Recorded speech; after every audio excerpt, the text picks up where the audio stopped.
Hello, everyone. This is Engineering Ethics.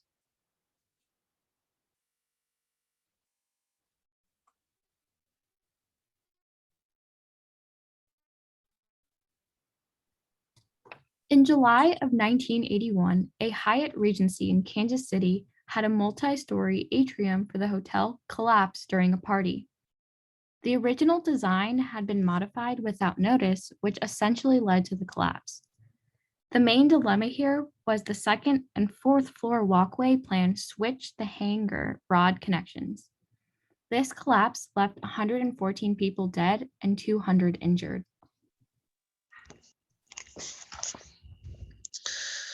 Using the NCEES code, the following apply. A. Licensee's obligation to the public. 1. Licensees shall be cognizant that their first and foremost responsibility is to safeguard the health, safety, and welfare of the public when performing services for clients and employers. According to the investigation into this accident, engineers were careless from the get-go. With poor communication and having no calculations in some situations, their responsibility clearly was not for the welfare of the public. Number 2, licensees shall sign and seal only those plans, surveys, and other documents that conform to accepted engineering and surveying standards and that safeguard the health, safety, and welfare of the public. The engineering firm gave these plans the green light without all the pertinent information needed to do so.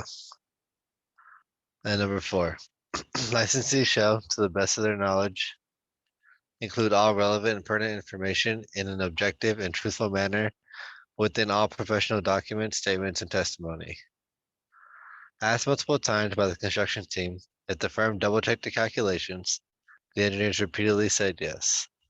They were not honest when reporting this information, not once, but multiple times. Licensees shall comply with the licensing laws and rules governing their professional practice in each of the jurisdictions in which they practice. The firm lost their license due to violations of the rules governing their professional practice after this accident.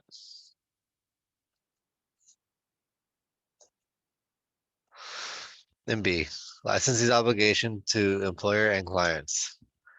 Licensees shall not affix their signatures or seal to any plans or documents dealing with subject matter in which they lack competence, nor to any such plan or document not prepared under their responsible charge.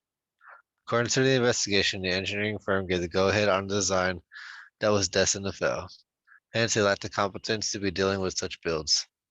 This changed engineering forever, as all plans designed like this one must be checked by a third-party engineering firm.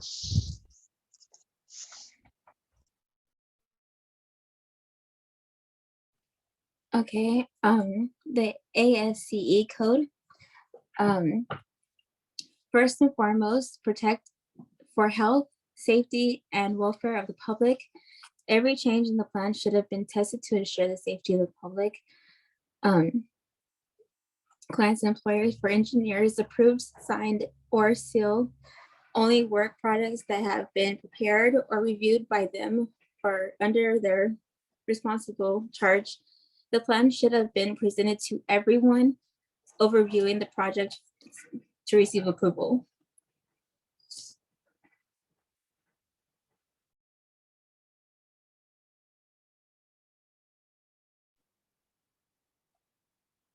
NSPE code. Using the NSPE code, the following apply. Licensee's obligation to the public.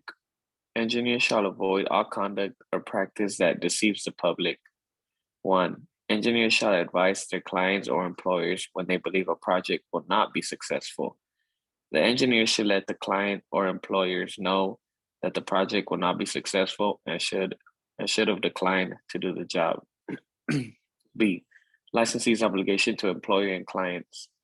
Engineers shall be guided in all their relations by the highest standard of honesty and integrity. 1. Engineers shall acknowledge their errors and shall not distort or alter the facts. All engineers should take respectability of their own work, whether it was successful or there was an error that caused it not to be successful. 2. Engineers shall at all times strive to serve the public interest. All the engineers involved should have been on top of what they need to do to protect the public from a tragedy. 3. Engineers shall treat all persons with dignity, respect, fairness, and without discrimination. Every engineer should respect one another and discriminate against anyone and listen to what they have to say. An engineer might have seen an error, but no one respected or listened to him, which could have prevented the tragedy from happening. C. Licensee's obligation to other licensees. Engineers shall give credit for engineers' work to those whom credit is due and will recognize the proprietary interest of others. The firm should give full credit to the construction workers for asking and trying to make sure all the calculations were good to go, even though the engineers were not honest and said yes multiple times. Duty ethics.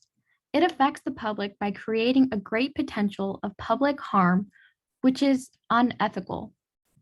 It affects the employer and client by creating less work at first by not reviewing new details or changes, but the company was sued and licenses were revoked. It affects the profession and fellow employees by giving engineers a perception of being careless and not caring about the health and safety of the general public.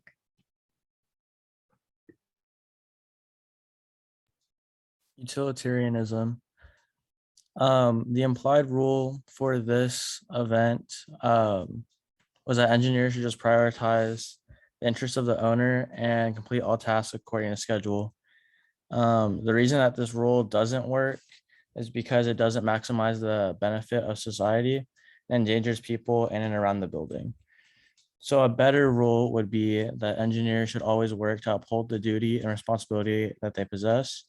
That engineers should prioritize quality work and safety above all else.